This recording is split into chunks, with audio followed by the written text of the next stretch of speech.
Welcome back. Now, there are several instances inside of the screens where you're going to be uploading your videos where you are going to be required to upload some graphics for your videos. And you may want to have some of these graphics created. So this video is going to detail the graphics you're going to need for your account. So to create the necessary artwork, when you are creating episodes or episodic videos, you are going to need seasonal art. And those are going to require some specific aspects to the graphics. You're going to need a widescreen aspect.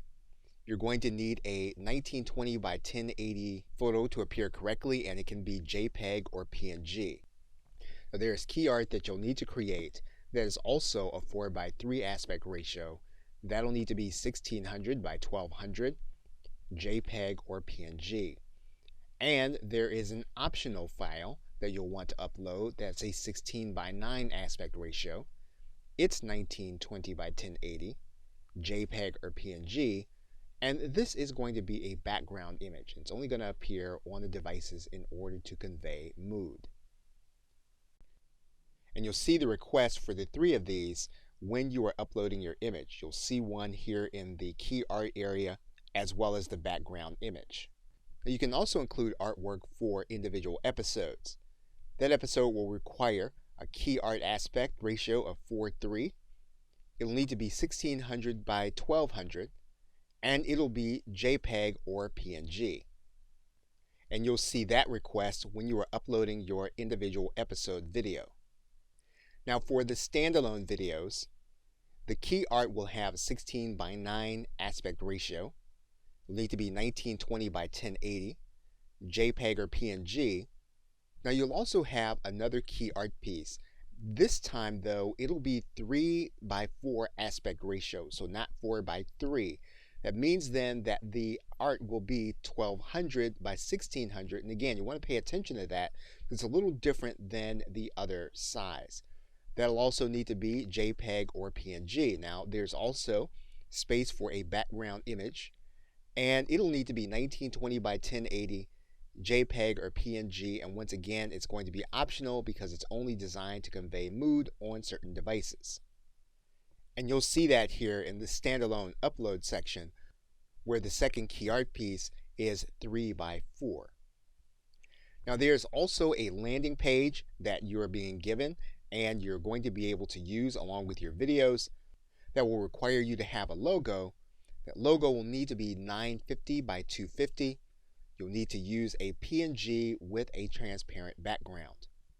You're also going to have a background image that will need to be 3000 by 600, as well as another background image which is 1920 by 720. So one question is, well, how will you create the designs? Now, what you can do is you can hire out the base design. You can hire those designs out on Fiverr or the Warrior Forum in the Warriors for Hire section.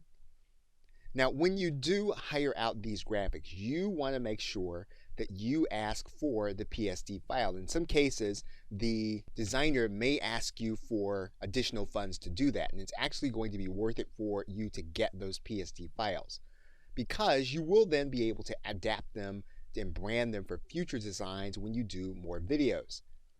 And you'll be able to keep a consistent design across all of your videos. Now, to do this, you are going to need some graphic editing skill, not a lot, but a minimal amount, and you'll need some kind of graphics editing application, something like Photoshop or an equivalent one. Now, another way for you to create the designs is to manipulate existing designs. You can use private label rights content where you have PSD files or graphics already, and you can change those designs to reflect your videos. If you have some kind of graphic design software or application, this will be fairly easy. What you'll need to do is you'll need to use the flat PSD graphic, and by using that graphic, you'll be able to manipulate the design for the different sizes. Of course, you can also use a design program like Canva where you can do the design yourself from scratch. And of course, you can always use a hybrid version of all of these methods. You're now looking at a flat graphic design from a private label rights product inside of Photoshop. And what we can do is we can go and open a new file. It's going to be one of the dimensions that we need. So for example, we would go to this file area. We're going to click new. We're then going to open up this new size, and we want this new size to be 1920 by 1080. We're going to click create. And then what we're going to do is we're going to go back to our flat design. We're first going to select all. We're going to then copy merged. Then we're going to go back to our new design, and then we're going to place that design and paste it in. Now this is a 1920 by 1080 image, and so we want this design to be able to fit what we're trying to do. Now, when you have a PSD file, you can manipulate the size of this file without losing the proportions of the graphics and the text on the design. So for example, what we can do is we can zoom out of this design, and then we can grab the handles and we can manipulate the design in order to fit our canvas. We can make sure that we keep the aspect ratio in Photoshop.